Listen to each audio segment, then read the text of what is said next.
Quisiera que me acompañe la palabra, por favor, a Efesios capítulo 3. Efesios capítulo 3, versículo 1.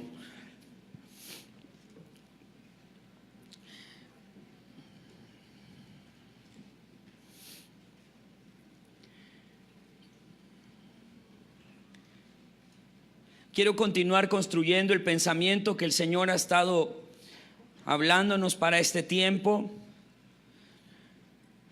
Por esta causa, yo, Pablo, prisionero de Cristo Jesús por vosotros los gentiles, si es que habéis oído de la administración de la gracia de Dios que me fue dada para con vosotros, que por revelación me fue declarado el misterio, como antes lo he escrito brevemente, leyendo lo cual podéis entender cuál sea mi conocimiento en el misterio de Cristo. Misterio que en otras generaciones no se dio a conocer a los hijos de los hombres, como ahora he revelado a sus santos apóstoles y profetas por el Espíritu, que los gentiles son coherederos y miembros del mismo cuerpo y copartícipes de la promesa en Cristo Jesús por medio del Evangelio, del cual yo fui hecho ministro por el don de la gracia de Dios que me ha sido dado según la operación de su poder. A mí, que soy menos que el más pequeño de todos los santos, me fue dada esta gracia de anunciar entre los gentiles el evangelio de las inescrutables riquezas de Cristo y de aclarar a todos cuál sea la dispensación del misterio escondido desde los siglos en Dios, que creó todas las cosas, para que la multiforme sabiduría de Dios sea dada a conocer por medio de la iglesia a los principados y potestades en los lugares celestiales, conforme al propósito eterno que hizo en Cristo Jesús nuestro Señor, y en quien tenemos seguridad y acceso con confianza por medio de la fe en Él. Amén. Todos estos primeros versículos del capítulo 3 de la carta del apóstol Pablo a los Efesios nos dan a conocer tres cosas básicas, o tres cosas quisiera recalcar yo de estos primeros versículos. En primer lugar, el apóstol Pablo tiene mucha claridad acerca de la asignación que se le ha encomendado. Tiene claridad de cuál es el trabajo que le ha sido confiado de parte del Señor, y que no es cosa barata, no es cosa poca lo que le ha sido confiado. Cuando el apóstol está diciendo: por revelación me fue declarado el misterio, como antes os lo he escrito brevemente, dice el versículo 3, leyendo lo cual podéis entender cuál sea mi conocimiento en el misterio de Cristo, misterio que en otras generaciones no se dio a conocer a los hijos de los hombres, como ahora es revelado a sus santos apóstoles y profetas por el Espíritu. Después de varios años de estar hablando nosotros acerca de esto, probablemente para nosotros deje de tener el peso que tenía para el momento en el cual Pablo lo está escribiendo y para el cual Pablo lo está recibiendo como revelación de parte del Señor. Y por eso era que el ministerio de Pablo era un ministerio demasiado cuestionado, incluso porque viene este señor llamado Pablo y se suelta tremenda herejía para la mente judía en el versículo 6, diciendo que los gentiles son coherederos y miembros del mismo cuerpo, copartícipes de la promesa en Cristo Jesús por medio del Evangelio. Yo quiero que usted por un momento, por favor, se ubique como un buen discípulo del Señor Jesús, un discípulo de Pedro, un discípulo de los apóstoles que caminaron con el Señor, que no tienen problema, ya entendieron el Evangelio, ya entendieron el ministerio, ya entendieron la salvación, ya entendieron la obra de Jesucristo en la cruz del Calvario, ya entendieron que el Espíritu Santo va a venir y va a darles poder. Usted caminó con ellos, usted fue de la multitud que conoció a Jesús, de la multitud que estuvo en el aposento alto el día que el Espíritu Santo descendió, y de la multitud que creyó por causa del testimonio de los discípulos llenos del Espíritu Santo. Hasta ahí va todo muy bien.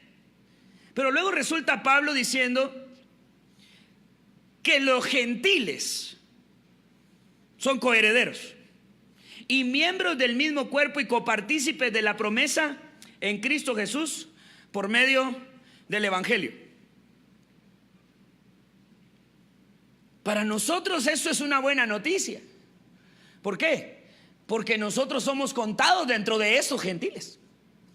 Nosotros somos contados dentro de esos que no participamos por un linaje consanguíneo del pueblo heredero de la promesa de Abraham.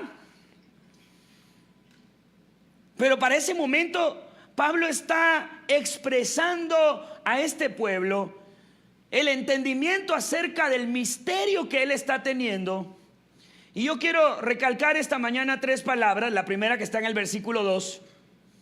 Si es que habéis oído, dice, de la administración. La primera palabra que quisiera que trabajemos esta mañana es la palabra administración. Y dice, habéis oído de la administración de, ¿qué dice?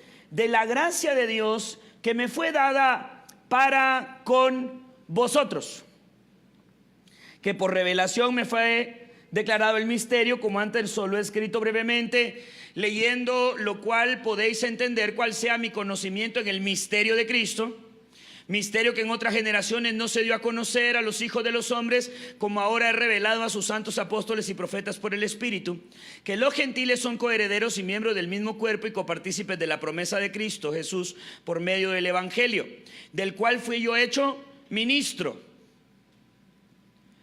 por el don de la gracia de Dios que me ha sido dado según la operación de su poder. A mí, que soy menos que el más pequeño de todos los santos, me fue dada esta es otra palabra que quiero que veamos, me fue dada esta gracia de anunciar entre los gentiles el evangelio de las inescrutables riquezas de Cristo. Yo quiero que pensemos y hablemos nosotros esta mañana acerca de estas 3 palabras. Número 1, la palabra administración. La segunda palabra que quiero que veamos es la palabra gracia.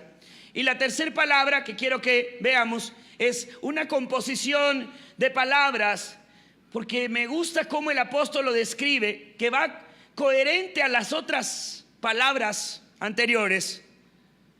El evangelio de las inescrutables riquezas de Cristo. Vea cómo se llamaba el evangelio que predicaba Pablo. El evangelio que Pablo tenía revelado y que tenía comisionado predicar a los gentiles. El evangelio de las inescrutables riquezas de Cristo. Compartí este mismo versículo la semana pasada cuando hablábamos acerca de 2 Corintios, como el apóstol Pablo dice que hay un tesoro depositado en vasos de barro para que la grandeza del poder sea de Dios y no de nosotros. Y ese tesoro está lleno de riquezas. Y aquí me gusta cómo lo expresa el apóstol, porque él está diciendo que este evangelio es un evangelio de las inescrutables riquezas de Cristo. La palabra inescrutable quiere decir incontables. Un escrutinio, ¿qué es un escrutinio? Un conteo, ¿sí? Entonces, cuando hay una votación, al final de la votación se hace un escrutinio. ¿Qué es el escrutinio? Se recuperan o se recogen los datos de la gente que votó, y entonces eso nos va a dar resultados. Ahora, este evangelio, dice el apóstol, es un evangelio de riquezas, en primer lugar, pero no solamente es un evangelio de riquezas, sino es un evangelio de inescrutables riquezas. O sea, son incontables las riquezas que porta este evangelio. Ahora, considerando que este evangelio es un evangelio de inescrutables riquezas. Decir que nosotros somos cristianos evangélicos porque hemos sido lavados por la sangre del Cordero es una verdad, pero déjeme decirle que el que le hayan perdonado los pecados es una de las inescrutables riquezas de nuestro evangelio. Quedarnos celebrando toda la vida un evangelio solo porque nos perdonaron los pecados es celebrar el 1%, si usted quiere, de las riquezas de este evangelio incontable. Entonces, por eso tu gozo, ¿por qué? Por eso oímos dichos un poco ridículos, perdónenme la expresión, como, ay, es que andas en tu primer amor. Sí, entonces creemos que el primer amor son los primeros meses cuando acabas de descubrir que te fueron perdonados los pecados. Entonces estás tan agradecido por lo que hizo Dios contigo, por de dónde te sacó, por toda la obra, quién eras y ahora quién eres en el Señor. ¿Sabe cuál es el problema de ese sentimiento de agradecimiento por el perdón de pecados? ¿Quiere que le diga algo? Que es temporal, que es momentáneo. Va a llegar un momento donde usted ya no siente el mismo gozo y la misma gratitud de haber sido rescatado. Entonces tendremos que estar recalcándole a usted, no, pero no solamente el pecado que le perdonó, sino el que le perdona diariamente. ¿Por qué? Porque necesitamos un sentimiento de deuda en la vida de las personas para adorar, para expresar su alabanza y su gratitud al Señor, porque después de todo lo que Él hizo por ti en la cruz, tú no puedes darle al Señor ni siquiera media hora de alabanza. Estamos como doblándole el brazo a la gente cuando realmente estamos ante una generación que ignora literalmente las riquezas incontables de este evangelio. Entonces tenemos que seguirle sacando brillo a la única pieza del tesoro que conoce.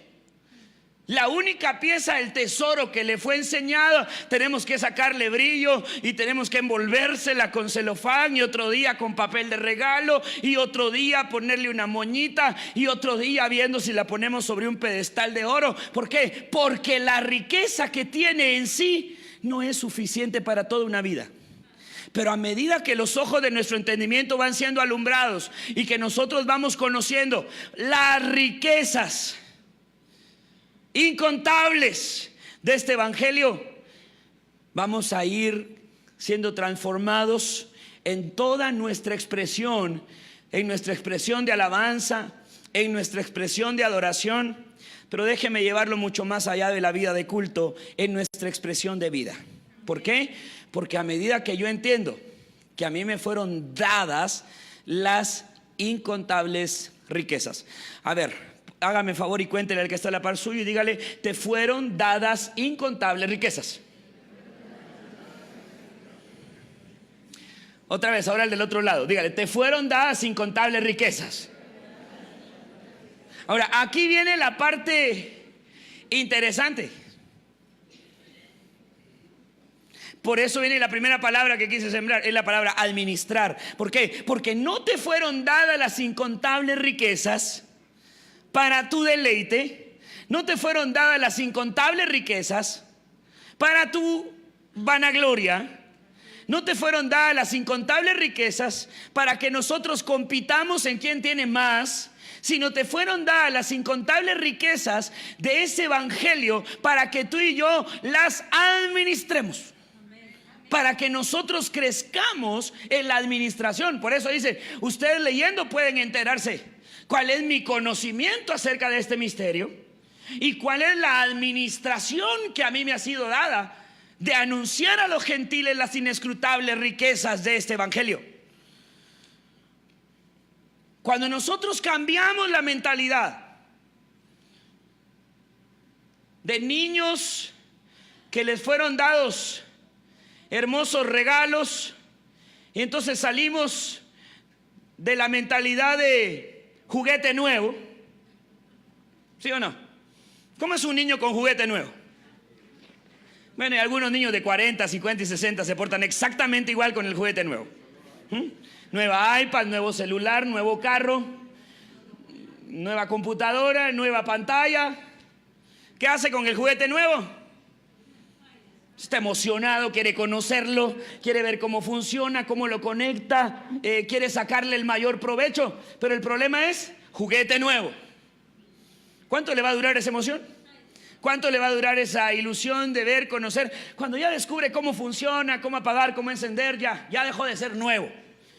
Ahora, el problema de encontrarnos nosotros con el evangelio de las inescrutables riquezas es que podemos encontrarnos con un evangelio como juguete nuevo.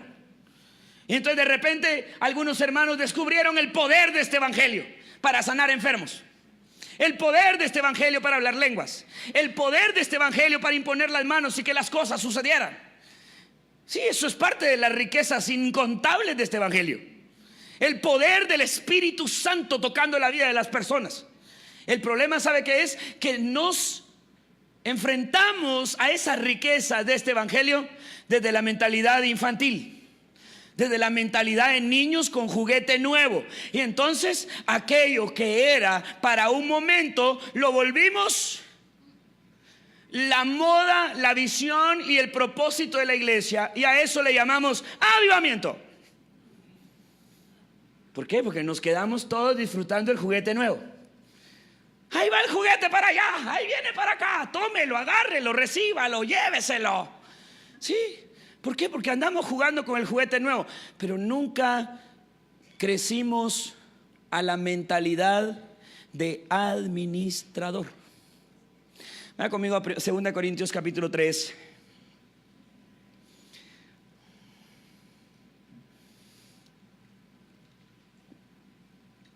Versículo 4.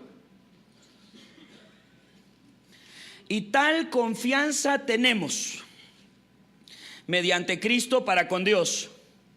No que seamos competentes por nosotros mismos para pensar algo como de nosotros mismos, sino que nuestra competencia, ¿qué dice? Proviene de Dios. Este versículo es clave.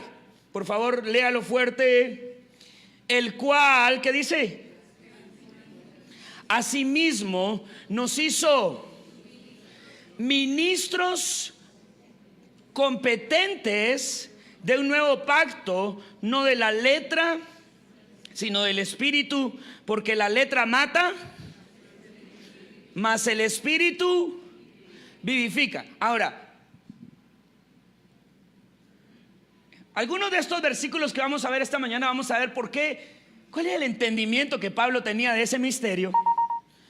Y por lo tanto, ¿cuál era la responsabilidad que Pablo sentía expresada en Efesios capítulo 3 acerca de la administración de ese misterio? ¿Por qué? Porque aquí el apóstol está diciendo, nuestra competencia proviene de Dios, no viene de nosotros mismos, sino que nuestra competencia proviene de Dios, que nos ha hecho, ¿qué dice? Ministros competentes de un nuevo pacto. Diga conmigo esto, lo entienda mucho, lo entienda poco, dígalo conmigo. Somos ministros competentes de un nuevo pacto. Ahora, en primer lugar, la palabra ministro habla de un administrador. De repente en el Estado es auxiliado por ministros. Son hombres que les ha sido comisionado a administrar, se utilizan palabras como la cartera de educación.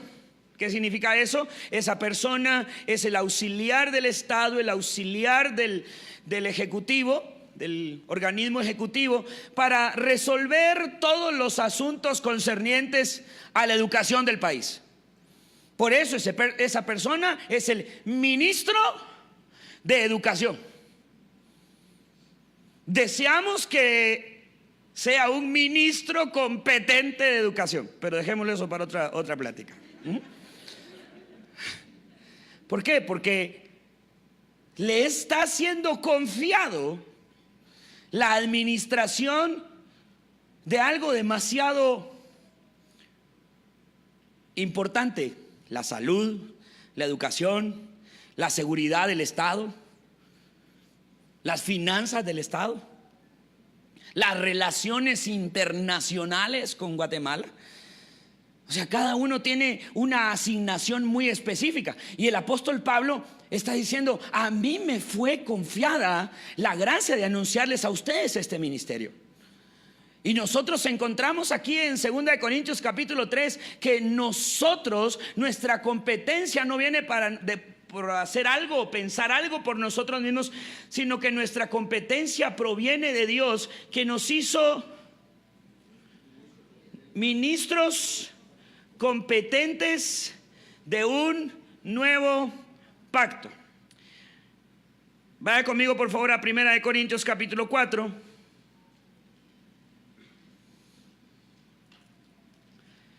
Así pues, téngannos los hombres como servidores de Cristo.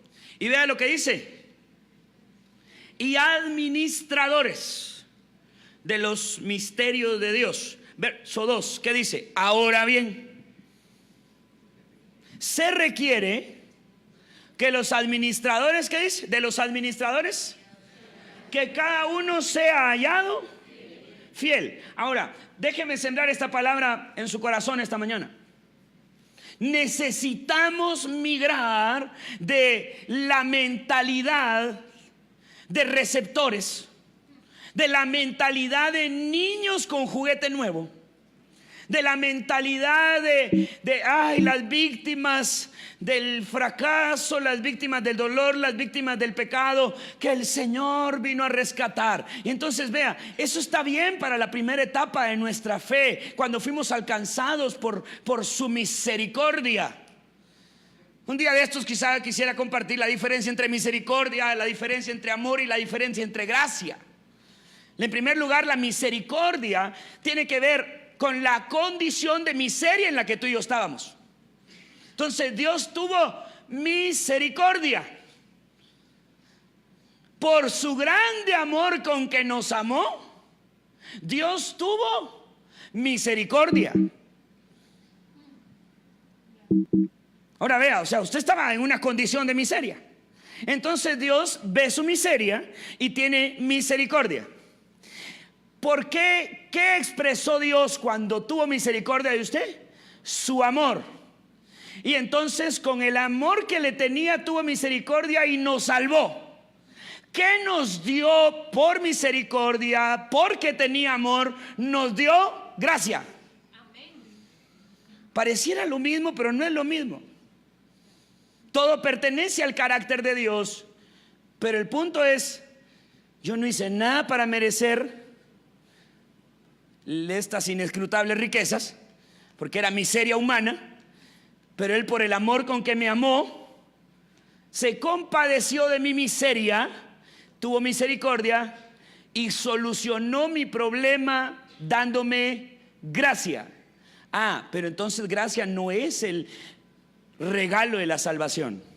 Gracia no es el acto ese momentáneo de haber sido perdonado de pecados. No, gracia es la vida de Dios impartida en nuestro espíritu. Porque usted y yo estábamos muertos en delitos y pecados. Entonces, con el amor que Él nos dio, que Él nos tuvo, vio nuestra miseria y nos otorgó gracia.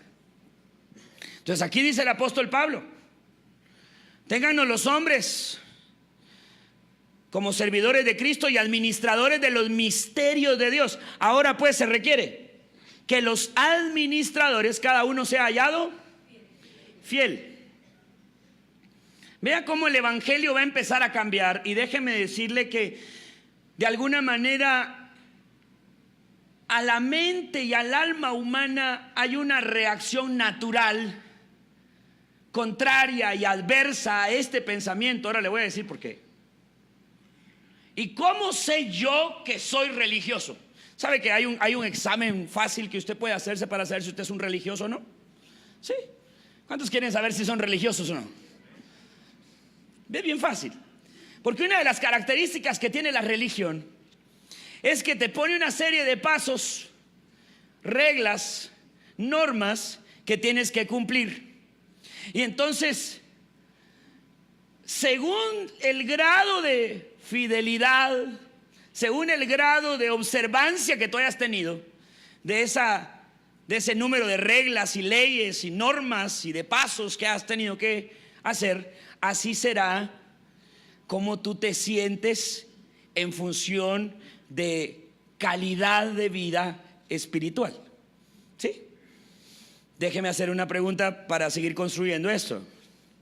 ¿Cuántas veces usted ha venido? Deje que ha venido, aunque no haya venido. ¿Cuántas veces usted se ha acercado a Dios? ¿Ve lo que voy a decir? ¿Cuántas veces nos hemos acercado a Dios y nos hemos sentido incompletos? Levante la mano. Levante la mano. No he orado suficiente, no he leído la Biblia suficiente, no he buscado suficiente el rostro del Señor. A ver, levante la mano. ¿Cuántos hemos sentido que no damos la talla? Levante la mano. ¿Cuántos nos hemos sentido insuficientes? ¿Sí? ¿Sí? Séame honesto, séame sincero. Los que levantamos la mano somos religiosos.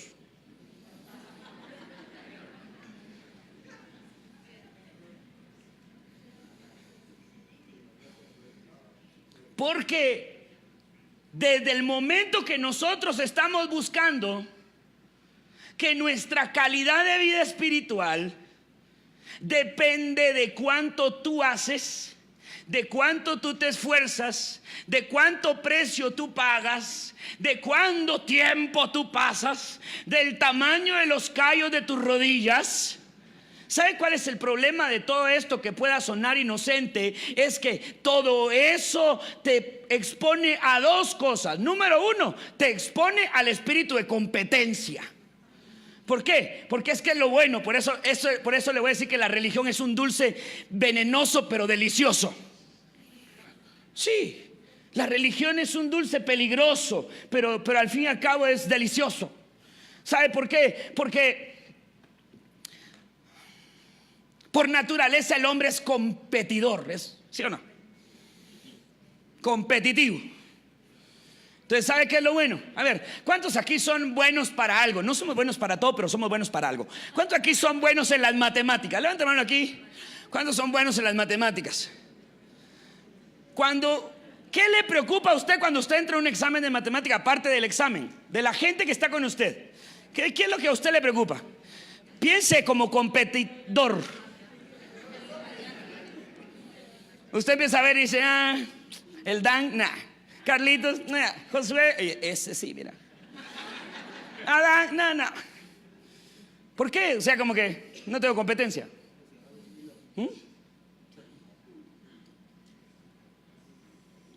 Ahora, eso es lo bueno de la religión, por eso es un dulce venenoso pero delicioso. Siempre va a haber uno peor que yo. ¿Sí o no? Siempre va a haber uno menos espiritual que yo. ¿Cuántos aquí oran 3 horas al día? Levante la mano, me voy a poner así. Predicador de hace 10 años. Yo predicaba esto hace 10 años, sí, ¿qué? Pero ya me arrepentí.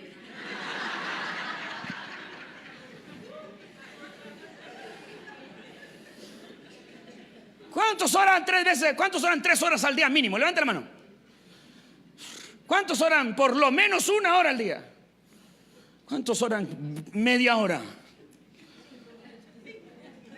¿15?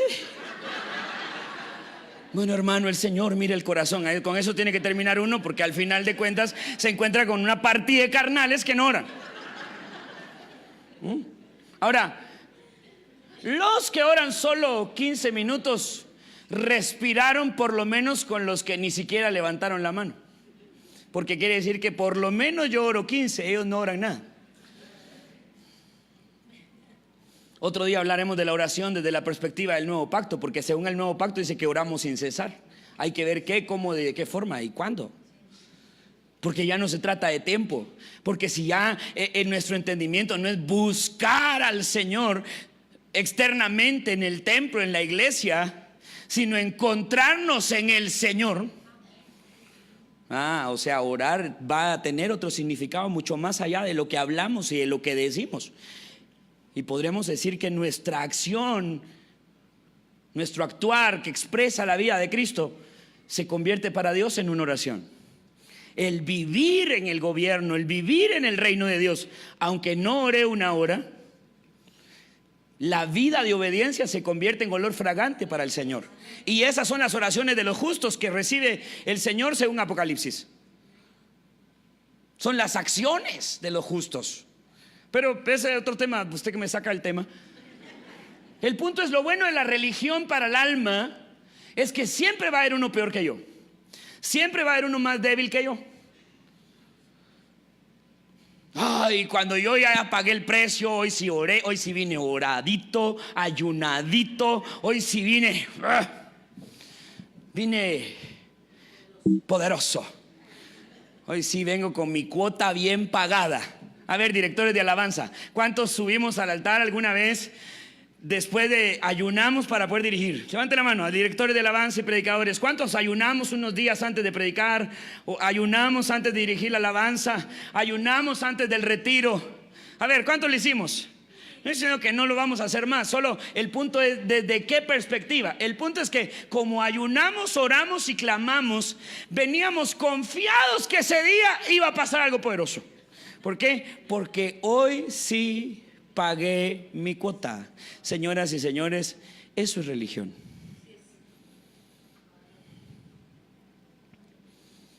Por eso, ¿por qué? Porque entonces déjeme decir eso. Usted está reconociendo que su competencia, que su capacidad, aunque lo espiritualizó porque fue tiempo que pasó con el Señor, porque fue tiempo de oración, porque fue tiempo de aguantar hambre, pero lo que usted está diciendo es que su competencia, o sea, su productividad, su efectividad vino por algo que usted hizo. Conéctese con lo que le voy a decir. Suena inocente, pero lo peligrosísimo de este pensamiento, ¿sabe qué? Hace insuficiente la sangre de Cristo.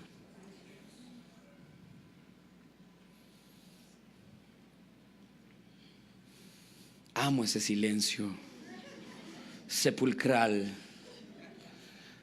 ¿Por qué? Porque por eso es que este mensaje, cuando empezamos a entender que nos fue dada las riquezas inescrutables, un evangelio de riqueza inescrutable, ¿sabe cuál es el problema? Que con este evangelio, déjeme decir algo, cada vez que nosotros nos exponemos a la luz de este evangelio, en lugar de salir creyendo que logramos algo, vamos a salir dándonos cuenta lo mucho que nos falta por llegar. Porque son inescrutables riquezas, incontables riquezas, las que me fueron dadas a administrar. Entonces, en lugar de que usted reciba un premio por ese 1% que ya lleva bien administrado, le van a preguntar: ajá, pero yo te di 10 talentos. O te di 5 talentos, para ser más ahí exacto a la parábola. O te di un talento, ¿qué hiciste con ese talento? Lo enterré. Siervo negligente, necio. Y lo echó, pues. Usted ya sabe esa historia. Pero el que le dio 5, ¿qué trajo? Trajo 10. Bien, siervo y fiel. En lo poco has sido fiel, en lo mucho te pondré. Entra, ¿a qué le dijo? Entra en el gozo de tu Señor. No dijo entra en tu gozo, dijo entra en el gozo de tu Señor. Porque no se trata del gozo que a ti te da. Esa es la mentalidad del niño de juguete nuevo. ¿Te gustó tu juguetito, mijito? Sí. ¿Estuviste contento? ¿Estuviste alegre? Sí. Esa es la mentalidad del niño. No, pero aquí no se trata de estuviste contento o no estuviste contento. ¿Estuviste contento, mijo? Pues ni tanto, porque estuvo sudado esto, Señor. Fue fácil. Qué fácil. Fácil nada, Señor. Pero me diste 5, aquí traje 10. Bien, siervo y fiel. Entra al gozo de tu Señor. ¿Y sabe cuándo lo sacan del gozo de su Señor?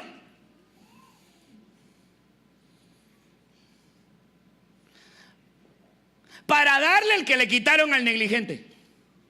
Llamen al que tiene 10, le vamos a dar otro.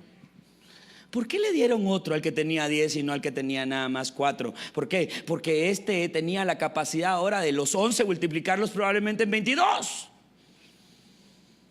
Eso es un administrador, señores.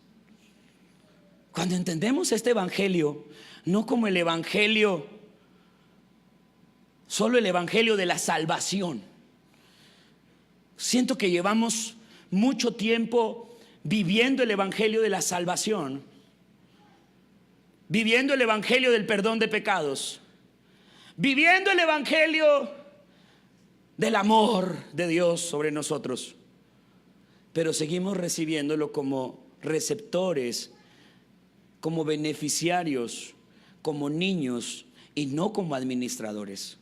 Pero cuando empezamos a ver este evangelio como administradores, administradores de su vida, administradores de un misterio, administradores de su gracia, administradores de sus riquezas, administradores, y oiga, administradores de un pacto, porque eso es lo que está diciendo ahí el apóstol Pablo a los Corintios, en 2 Corintios 3, el cual nos ha hecho ministros competentes, es decir, administradores capacitados. ¿Pero administradores de qué? Administradores de un pacto.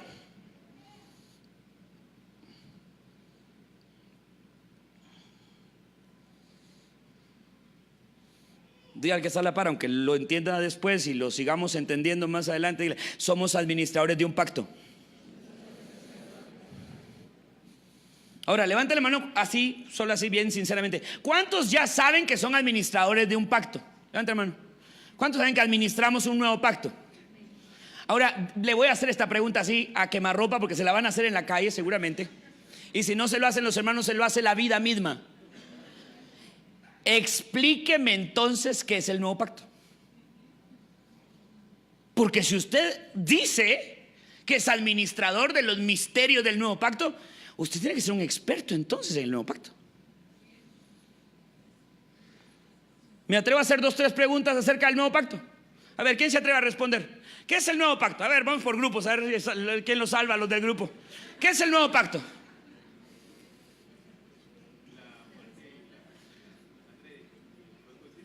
La muerte. ¿Qué dijiste? La muerte, el cuerpo y la sangre de Cristo. Ese es el nuevo pacto. ¿Es qué? Aceptar la salvación. Está bien. Es que según lo que entiende, eso va a administrar. A ver, ¿qué más? La victoria en la cruz. Cristo en nosotros, la esperanza de gloria. Ella sí había hecho la tarea, animó. Pecado sería que no se lo subiera la pastora Nancy. Te amo.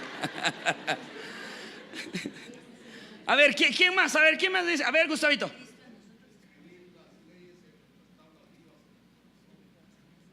Escribir su ley en nuestra mente. Bueno, dijiste en tablas vivas del corazón. Ok. Este grupo va cerca de la verdad. Me parece que anda cerca de la verdad. A ver aquí, menos ustedes. ¿Qué es el nuevo pacto? ¿Cómo?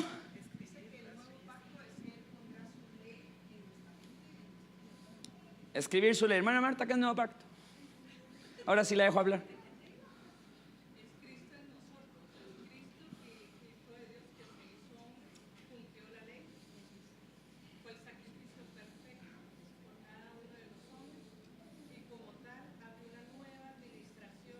Ah, espera, usted ya nos está dando la otra mitad de la prédica, mejor le presto el micrófono. Ay, usted me preguntó. Perdón. Repito. Digo que el nuevo pacto es el Hijo de Dios hecho hombre que habitó entre nosotros, se constituyó en el sacrificio perfecto y fue a la cruz, derramó su sangre para sellar el pacto con sangre. Resucitó, pero también Él se impartió en nosotros como su cuerpo. Es Cristo en nosotros, por eso hablamos del cuerpo de Cristo. Y esto determina una nueva administración y relación de Dios con los hombres. Ya no es que los hombres busquen a Dios de manera externa y ambiental, sino que manifiesten a Cristo que está en nosotros. Espere, un momento. Espere. Espere, que aquí surge. Es que lo bueno es estar en iglesia de predicadores. ¿Qué dice Gustavito? Jesús dijo que él venía a cumplir toda la ley, que no venía a abrogar nada y que venía a cumplir hasta la última tilde y jota de la ley. Entonces, el punto es si cumplimos la ley por amenaza o la cumplimos porque queremos, y cuando querramos hacer la voluntad del Padre se escribió el nuevo pacto. Vemos entonces, vea, según lo que usted tiene de entendimiento de ese pacto, así será la administración que tengamos.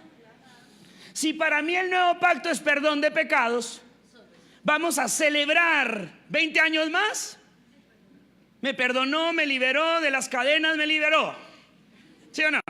20 años cantaremos, adoraremos y celebraremos acerca del perdón de pecados, acerca de la sangre que nos limpió. Seguiremos pensando en el beneficio. Si pensamos en la ley del Espíritu que fue escrita en nuestro corazón, podríamos incluso decir, bueno, somos administradores de un conocimiento y podemos tener mucho conocimiento. Pero el que conozcamos de algo no quiere decir que lo manifestemos.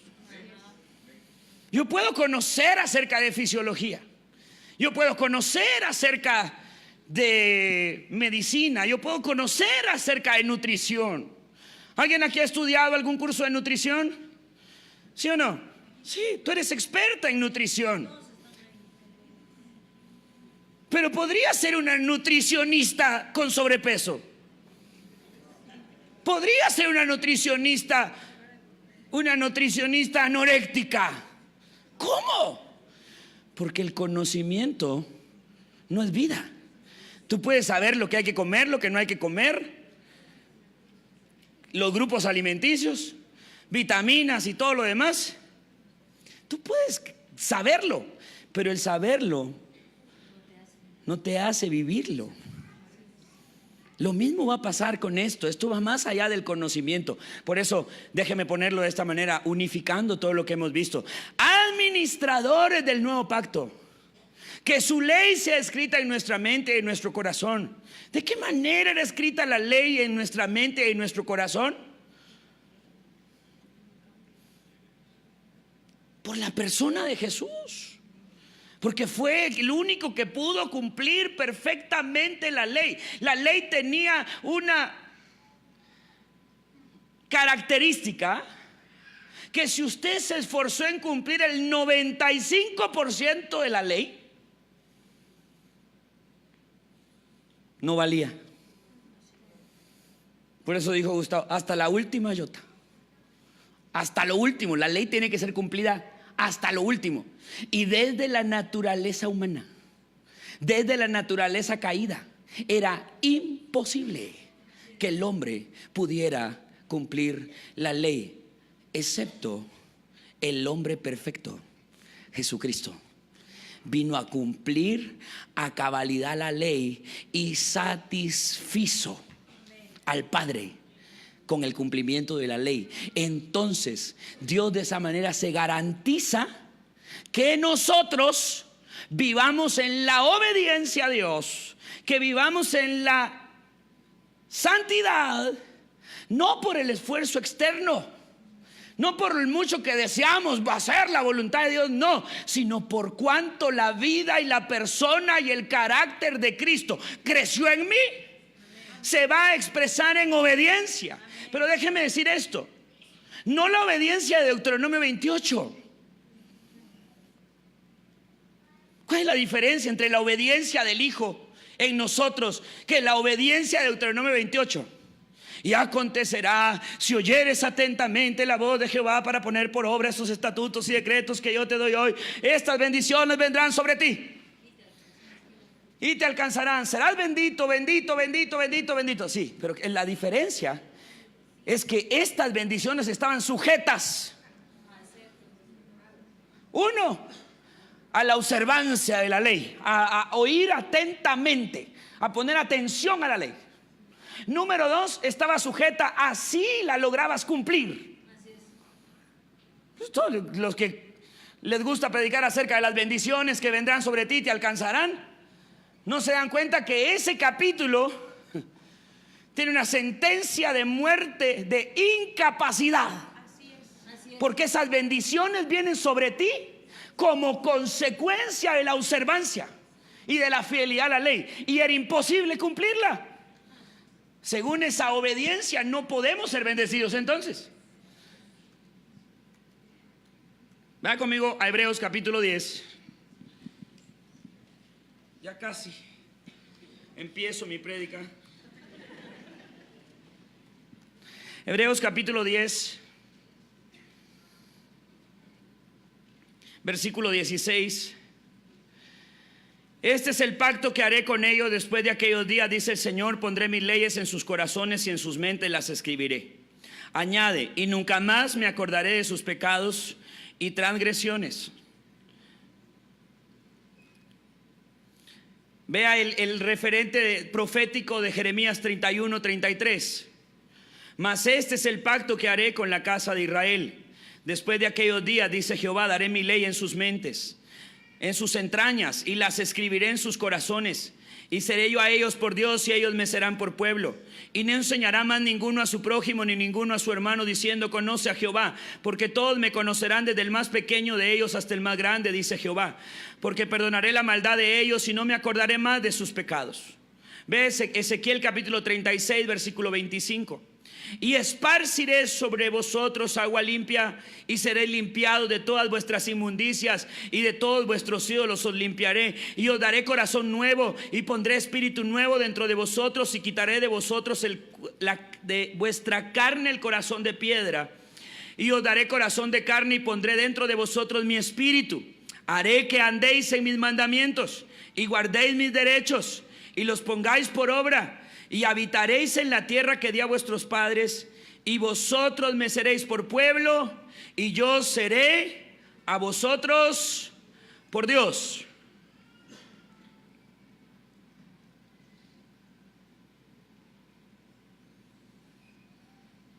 Siga conmigo ahí en Hebreos, y vaya conmigo, quiero leerle algunos versículos de Hebreos capítulo 8.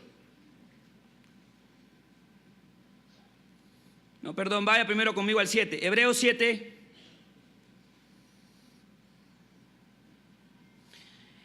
Hebreos capítulo 7, versículo 18.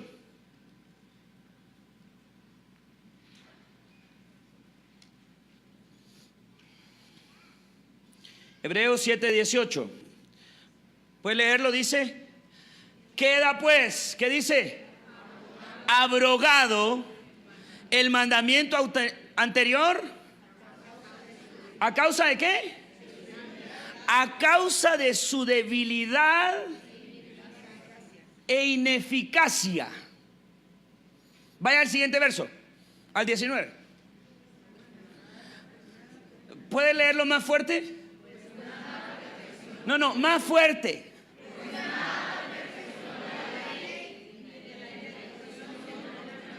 Pues nada perfeccionó la ley y de la introducción de una mejor esperanza por la cual nos acercamos a Dios. Ahora, ve por qué era ineficaz, ve por qué era insuficiente. Vaya al capítulo 8, versículo 7.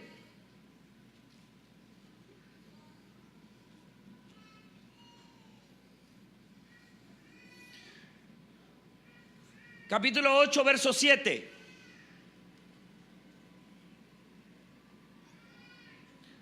¿Qué dice? Porque si aquel primero hubiera sido sin defecto, ciertamente, ¿qué dice? No se hubiera procurado lugar para el segundo. Termino con 2 versículos más. Verso 13 del capítulo 8.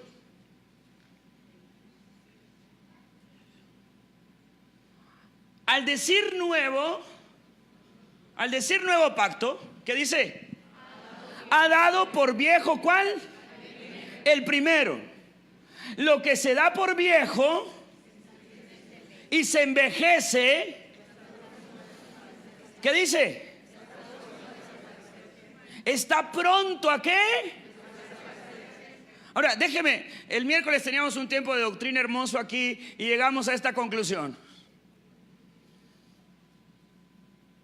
Si no estás en el nuevo pacto, ¿en qué estás?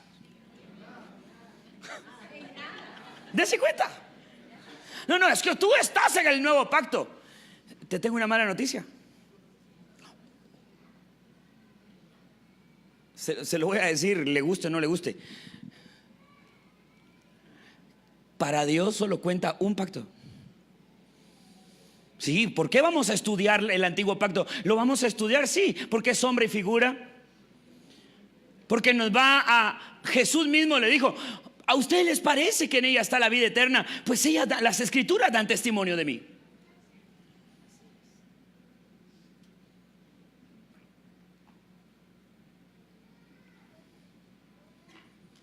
Ustedes tienen ahí las escrituras y las han leído y me quieren matar. O sea, no lograron verme ahí.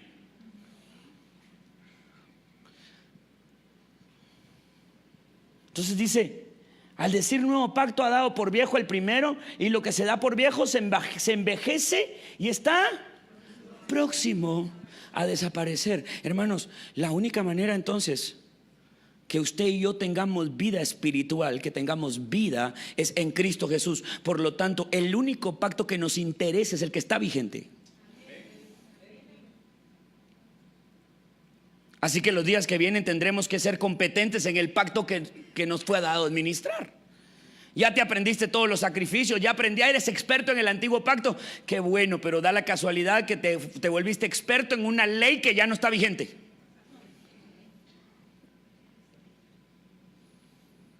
Porque hoy, sí, toda esa ley, pero esa ley era exterior. Ahora viene la ley del Espíritu de vida en Cristo. Y esta es una ley interior. Por eso Jesús no abrogó la ley, le dio cumplimiento. ¿Y cómo le dio cumplimiento? La trajo de afuera hacia adentro. Porque antes la obediencia era externa, era de afuera hacia adentro. Ahora la obediencia es de adentro hacia afuera. Por eso le dijo: oísteis que fue dicho, mas yo os digo. Externamente le dijo: no adulterarás. Mas yo les digo que todo el que desea en su corazón ya adulteró. La ley no la anuló, no la abrogó, le dio cumplimiento. ¿Pero dónde le dio cumplimiento? En Él. La única manera en la que tú y yo garanticemos que no adulteraremos, que no mataremos, la única manera, ¿sabe qué es? No es desde nuestra humanidad reformada. La bestia domesticada, no. Porque la religión logra domesticar lo bestia, lo humano, lo animal, lo carnal que somos. Sí. No haga, no coma, no diga, no entre, no salga, no se junte. ¿Sabe qué está haciendo ahí la religión? Está poniéndole parámetros para domesticar algo que por naturaleza solo es cuestión de que le quiten el ojo encima y se le sale la bestia. No lo bestia, la bestia, o sea, el animal no redimido, la naturaleza que tiene que ser crucificada juntamente con Cristo. Pero desde la ley, por eso Pablo en Romanos 8 dice: no hay condenación para los que están en Cristo Jesús, los que no andan conforme a la carne, sino conforme al Espíritu. Porque la ley del Espíritu de vida en Cristo me ha librado de la ley del pecado y de la muerte. Por eso dice: mas yo os digo,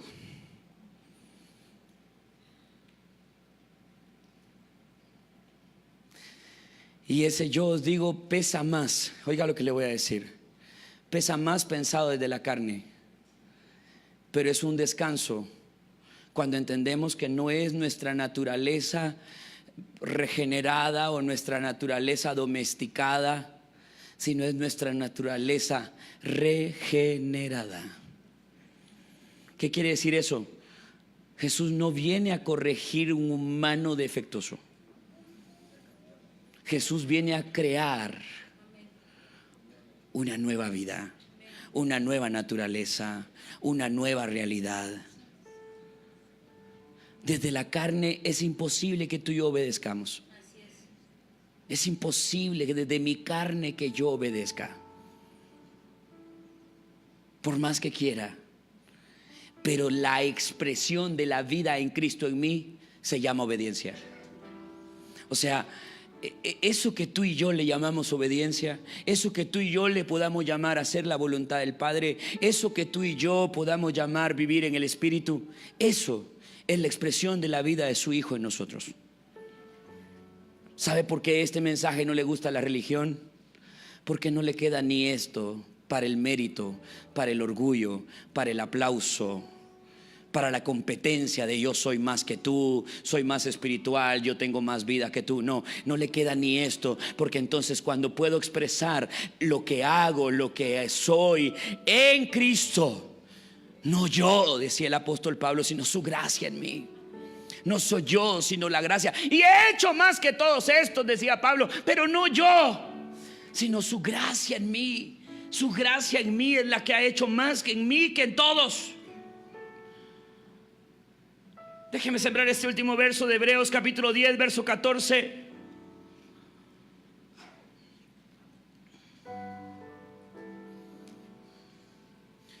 Porque con una sola ofrenda hizo perfectos para siempre a los santificados.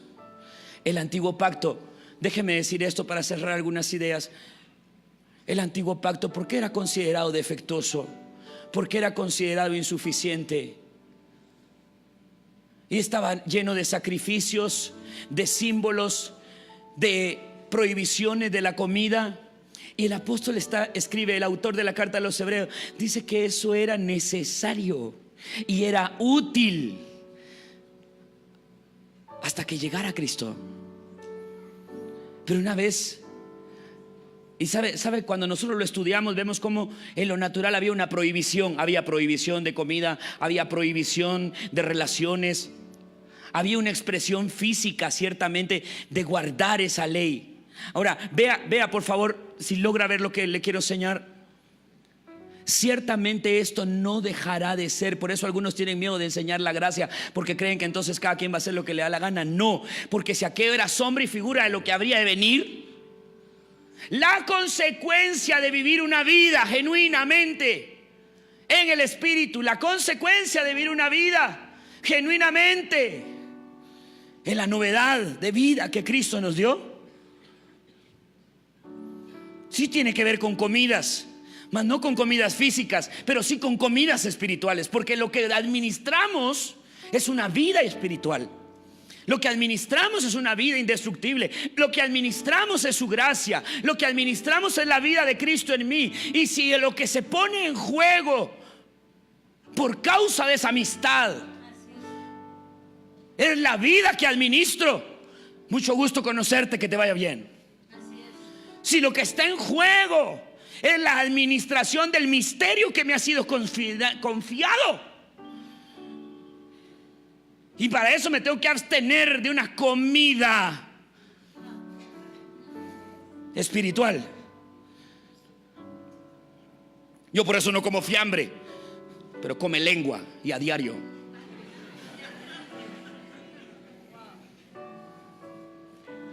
Ahí me cuenta a nivel de lo eterno que es más venenoso lo que comes con la carne, o lo que comes con la boca, o lo que comes con los oídos. Dese cuenta cómo viene usted cuando usted empieza a sentir desanimado. Ay, no sé, como que me siento desanimado, hasta molesto y enojado con alguien, como que tengo una molestia con el pastor, con el líder. Ore por mí, pastor. Antes de orar por usted le voy a preguntar, ¿con quién habló?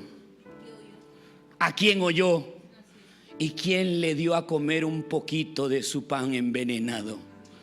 Porque ese síntoma de desánimo, ese síntoma de molestia, ese síntoma de no sentirte bien en el cuerpo, eso fue por una comida envenenada. Así que ciertamente voy a orar por ti, pero espero que tú identifiques, porque no hay peor cosa que hoy ore por ti para que comas cosa mortífera y no te dañe, a que te conviertas en un asiduo comedor de cosa mortífera.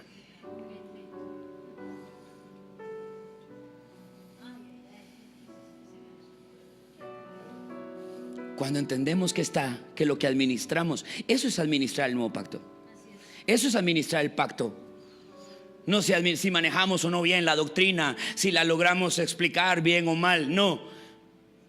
Administrar la gracia y administrar el pacto que nos gobierna es administrar su vida misma en nosotros. Y por causa de esa administración, cuidaremos nuestras relaciones, cuidaremos lo que hablamos, cuidaremos lo que oímos, cuidaremos lo que expresamos y lo que no expresamos, lo que haremos y lo que no haremos. ¿Por qué? Porque ya no vivo yo, es Cristo quien vive en mí. Y ya no vivo para mí, sino que ahora vivo para Él. Entonces, wow, hermana, pero es que usted sí que se le nota que camina en obediencia. Sí que se le nota que camina en fidelidad. Hoy sí que se le nota que Dios ya lo está cambiando. Bueno, eso sonaría bonito. Hoy sí se nota que estás cambiando. Y usted podría decir, me ha costado, pero me he esforzado en el Señor. ¿Me deja decirle algo? Deje de esforzarse. Que si no tiene la naturaleza correcta, por más que se esfuerce, no le va a salir. Pero si tiene la naturaleza correcta, aunque no se esfuerce, tarde o temprano se va a manifestar el fruto de la vida de Cristo expresada en su hablar, en su actuar, en su sentir, en sus decisiones, en sus emociones, en sus sentimientos. ¿Me da un minuto más para sembrar esta palabra? Vengo de una generación que pedía confirmaciones al Señor para todo. Vengo de una generación que le pedía confirmación de su voluntad a Dios para todo. ¿Y cómo estar seguro que es la voluntad de Dios? Llegará el día donde la vida de Cristo creció a tal grado en tu vida que no necesitarás que nadie, a eso se refería el antiguo pacto, no necesitarás que alguien te enseñe y te diga conoce al Señor. No necesitarás que alguien venga y te profetice para tener 1, 2, 3 o 4 confirmaciones de hacer la voluntad de Dios. Porque no necesitarás una profecía para hacer lo que tienes que hacer por naturaleza.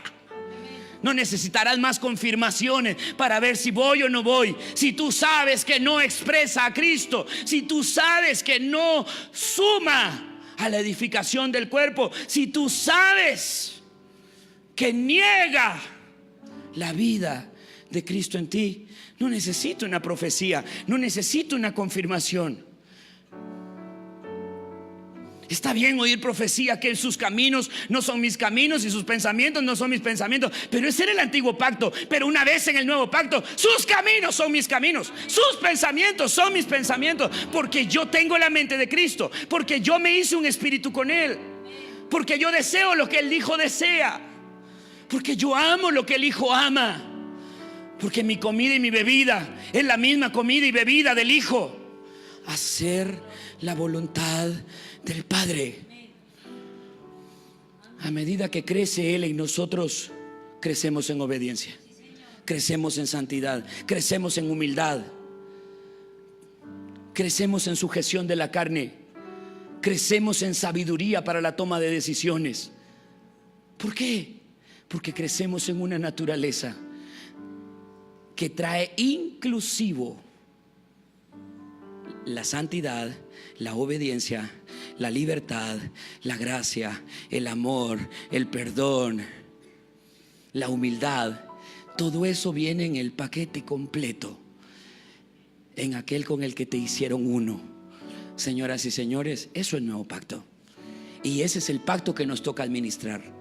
No es una administración de las cosas de afuera, es una administración de la vida en el Espíritu que hemos recibido en Cristo.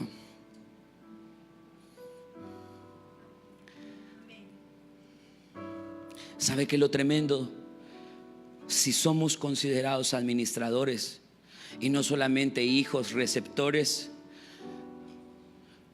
Y por eso una de las doctrinas, es curioso que ahora que estamos revisando las doctrinas fundamentales de Hebreos 6, a los primeros cristianos, a los nuevos creyentes, parte del fundamento, una de las doctrinas es el juicio final. No, hombre, pero eso sería como para 3º, 4º, 5º año de instituto bíblico. No, es bueno desde que empiezan en la vida cristiana que usted sepa que usted es un administrador de una vida, es administrador de un pacto, es administrador de algo que no es suyo, que le fue prestado y que va a haber un juicio donde le van a pedir cuentas no de cuánto sabe, donde le van a pedir cuentas no de cuántos cultos fue y cuántos domingos fue a la iglesia y de cuántas iglesias fundó. Le van a pedir cuentas de una sola cosa: de la estatura, de la medida, del conocimiento del Cristo que fue formado en usted. Qué bueno que desde el que se está convirtiendo sepa: mi amor, qué bueno que Dios lo ama, qué bueno que el Señor lo perdonó, qué bueno que el Señor lo limpió, y que usted no sirve para nada, y que todo lo que le sirve a Dios, a usted nada más es el cuerpo, pero todo lo demás es espíritu. Así que el resto de los años que usted, desde ahora que conoció al Señor, usted va a vivir, usted es un administrador de lo que a él les fue dado. Ay, gracias, pastor, qué lindo, cómo me lo dijo. Sí, pero viene un día donde a usted le van a pedir cuenta de lo que le dieron a cuidar. Así que mire bien cómo lo administra. Porque si usted lleva ya 20 años iglesiando y culteando, no administrando, quiero decirle que ya va tarde. Así es. Póngase al día. Póngase al día. A algunos les encanta el mensaje: Cristo viene pronto. Vaya que viene pronto. Y yo que usted, con 20 años de estar acumulando sin hacer nada con la administración que me fue confiada, eso en lugar de ser una buena noticia, debiera hacernos temblar los pantalones. Cristo viene pronto y aún no me parezco a Cristo. Y aún no se ha formado Cristo en mí. Deseo que venga. Deseo que venga. Anhelo que venga. Por eso tenemos un sentido de urgencia: que Cristo sea formado en nosotros. Que lleguemos a la estatura, que lleguemos a la medida de la novia sin defecto que Él viene a buscar. Amén. Los días que vienen son días de crecer en nuestra administración, y para poder crecer en nuestra administración tendremos que crecer en nuestro conocimiento. Por eso una de las palabras que el Señor nos dio para el 2019 es un tiempo de entrenamiento. Estamos dispuestos a ser entrenados y entrenar en todas las áreas. Van a haber diferentes días, horarios y recursos para que usted sea entrenado en la vida del Espíritu. El entrenamiento no garantiza efectividad, porque estamos trabajando con una vida espiritual, pero ayuda. A medida que conocemos lo que administramos, debemos crecer en la capacidad de administrar esta vida. Amén.